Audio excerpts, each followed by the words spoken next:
Alors, donc, je reviens sur votre plume, malgré tout, qui est historique, même si vous êtes comédienne. Oui. Dans cette plantation, ce béquet et ce géreur, comment dites-vous? Qu'est-ce que c'est que ce géreur? Le géreur de l'habitation. Oui. Vous n'aviez pas connu ça, ma Ah, chère. mais non, cher ami, donc vous allez m'en dire Mais deux moi, mots. je suis une fille de la campagne. Je suis née à Trinité, à Boisneuf. Il y a la plantation Galion. La plantation Galion, pardon, il y a Petit Galion, Fond Galion et Grand Galion. C'est l'usine de Rome qui se trouve au bord de la mer, pas loin, sur la route quand on passe. Mais dans le temps, c'était pas comme ça. Donc je suis très inspirée aussi de ce qui s'est passé dans mon enfance. C'est un fait. Et puis en plus, il y a Morne-Roche, ça existe à Trinité, à la Martinique. Donc tout ça, ce sont des choses qui sont de mon enfance.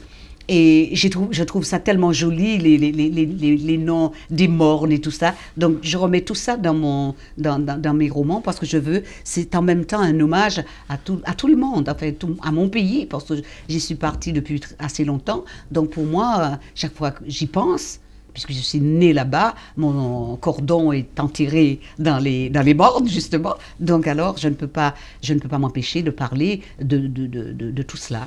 Je ne sais pas si j'ai répondu à votre... Oui, non, mais absolument. Tout à l'heure, on a fait allusion à l'éducation, à l'enseignement. Il y avait un manque à gagner dans cette plantation ou à Morne-Roche. C'était pas la plantation.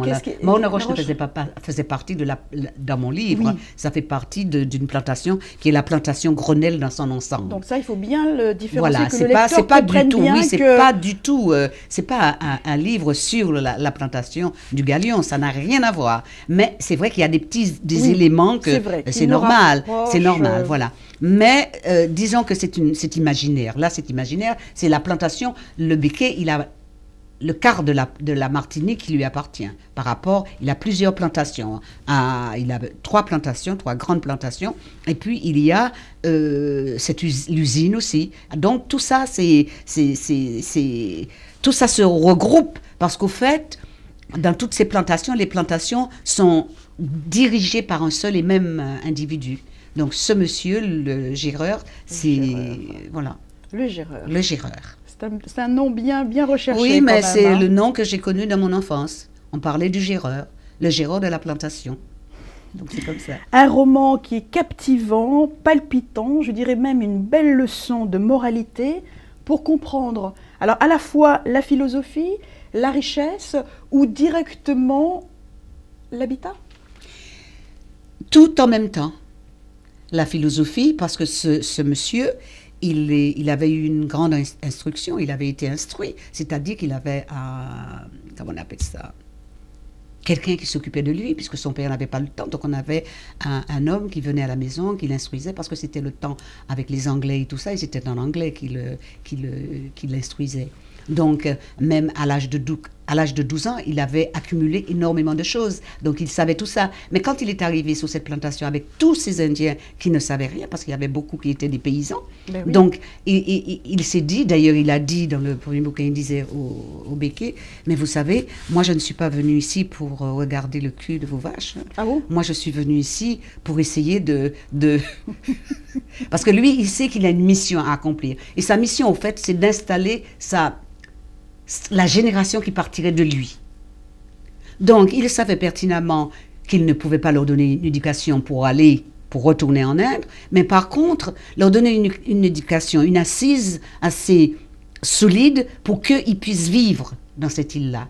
Parce que dans ce temps-là, ils ne voyaient... C'est vrai que les béquets avaient la majeure partie, oui, tenaient l'île en main. Donc lui, il s'est dit que moi, je vais donner une certaine... Et surtout, il insistait beaucoup sur l'instruction, parce qu'il aimait la culture.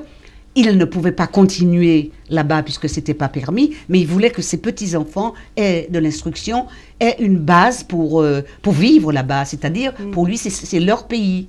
Y aura-t-il une suite de l'habitation de Morne-Roche? Parce qu'il y a déjà eu le précédent, donc de Coulis de Morne-Cabri. Oui, mais c'est parce que moi, je n'avais pas l'intention du tout d'écrire l'habitation Morne-Roche. Oui. Mais comme les gens m'ont dit, ah oui, mais nous aimerions bien savoir ce qui se passe. J'ai dit d'accord. J'ai écrit l'habitation Morne-Roche. Je n'avais pas terminé ce bouquin. La journaliste qui m'a interviewée me dit, ah non, il faut écrire quelque chose parce qu'on veut savoir. Alors, me voilà partie. Voilà, mais j'avais déjà un roman en cours. Je l'ai terminé. Je suis en train de de regarder un petit peu s'il n'y a pas les petites corrections qu'il faut apporter. Et je vais m'atteler, j'ai déjà commencé le troisième. Donc on retourne sur un autre volet. Donc on a parlé de l'écrivaine, maintenant nous allons parler de la comédienne. Oui. Antilles sur Seine. Oui. Donc à l'écran on peut voir une photo. Donc ça vous rappelle quoi, Antilles sur Seine? Les souvenirs. Vous aviez un rôle important, Laure. Vous étiez la femme de... par qui le scandale arrive, c'est ça. La femme qui se fait enlever, qui se fait malmener. Enfin, vraiment, c'est la monnaie d'échange pour son mari, qui est, enfin mon mari dans le film, qui est le maire de la commune et qui ne voulait pas laisser à certaines personnes une place ou voilà, un terrain qu'il convoitait. Et lui, s'y était opposé. Donc, voilà l'histoire. Et moi, je venais à Paris pour faire mon séminaire, très, très décontracté, on m'enlève. Voilà. Une autre photo, couche-moi dans le sable et fais jaillir ton pétrole. Alors on va la voir à l'écran. Ben dis donc, cette photo, ma chère, j'aimerais bien qu'on aille... ça date, en 1900. Ah non, mais ça c'est l'un des premiers films que j'avais fait. Oui. Au fait que je raconte, parce que vraiment, on m'a posé plusieurs questions. J'ai eu la désagréable surprise de m'entendre dire que j'étais la première fille. Est-ce vous? Non, pas oui, c'est vous. Que j'étais la première fille qui avait fait un film porno, c'est ce qu'on disait dans le temps. L'affiche en parle, hein, je veux dire, on voit une femme nue, c'est vous. Mais, je veux dire que depuis, on a dépassé la femme nue. Parce que si on me voit nue aujourd'hui, on va chercher au très fond de l'être humain pour aller montrer ça à la télé. Donc, je n'avais rien fait. Et ce que j'ai dit, il y a quelqu'un qui m'a appelé pour me parler de ça. Je lui ai dit, écoute, aujourd'hui, tu me vois. Si je te disais que j'étais une très jolie femme, que j'avais un beau corps, tu me dis, oh oui, ça y est, elle rêve. Mais là, au moins, j'ai montré ce que j'avais. Parce qu'au fait, j'étais assez vexée. Vous étiez nue, alors, dans ce film? Oui, c'était une scène, je retrouvais mon amoureux, donc j'étais nue. Et alors? Donc on a pu découvrir un corps structural. Écoutez, franchement, oh là là, il n'y a pas de quoi...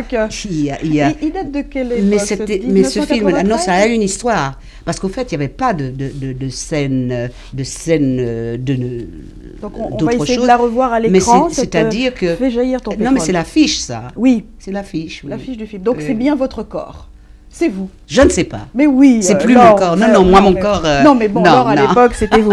Laure, comédienne de théâtre, quelle analyse faites-vous de la comédie? Oui, mais je veux dire une toute petite... je veux rajouter quelque chose sur ce film. Parce que ce film est sorti au moment où il y avait tellement de problèmes sur le pétrole. Donc on regarde l'affiche. Et il y avait beaucoup de problèmes à la sortie du film. On ne pouvait pas montrer le film. Le film est resté en bobine pendant des années. Et pour faire sortir le film, le metteur en scène, enfin le producteur, a rajouté des scènes.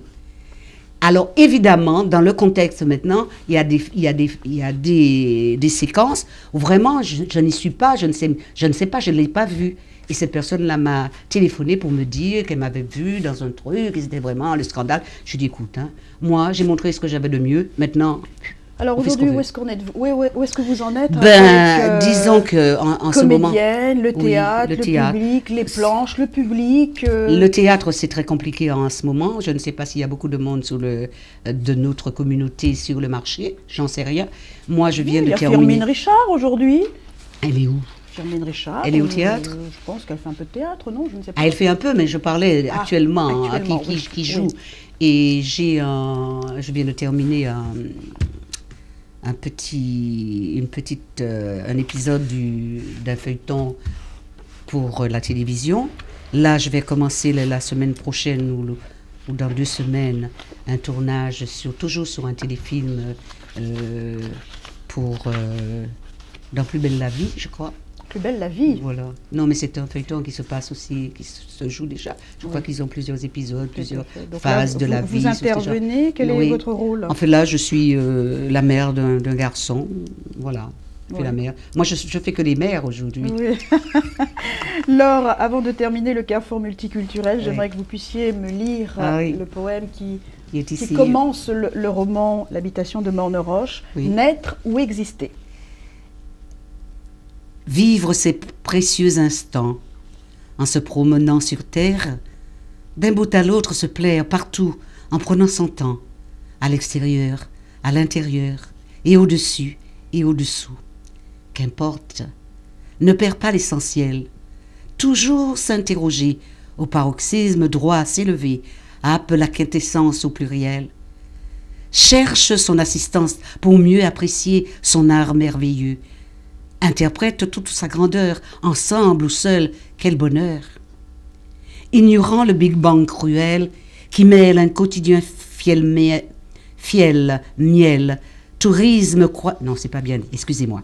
Ignorant le Big Bang cruel qui mêle un quotidien fiel, miel, tourisme, croisériste que tu es, cultive ce pouvoir à jamais. Encore et encore, grand merci. Vis chaque jour intensément. Ami, condamne-moi si je mens. C'est vraiment le paradis.